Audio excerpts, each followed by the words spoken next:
let's bring in CGTN's Jim Spellman. Some breathtaking numbers here, Jim, right? Yeah, and the White House wanted this to have a breathtaking impact, too. It was a highly choreographed event at the White House Rose Garden. U.S. President Donald Trump declaring a national economic emergency as he rolled out major new tariffs. So, as you mentioned, all goods coming into the U.S. will soon face a 10% baseline tariff.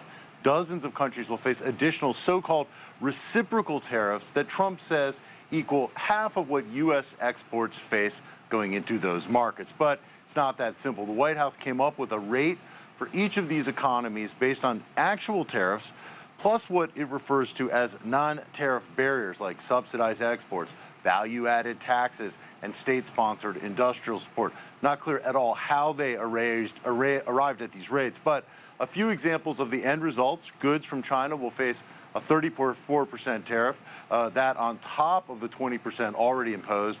The EU, 20%, Vietnam, 46%, and India, 26%. Listen. With today's action, we are finally going to be able to make America great again, greater than ever before.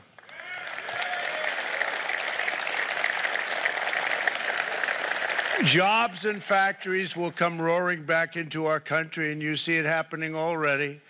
We will supercharge our domestic industrial base. We will pry open foreign markets and break down foreign trade barriers.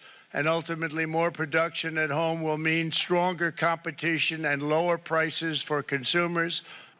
Most economists disagree with that last part. They're clear that tariffs are taxes paid by importers and will most likely mean higher prices for U.S. consumers, Diego. And what are Trump's critics saying about the new trade taxes, Jim?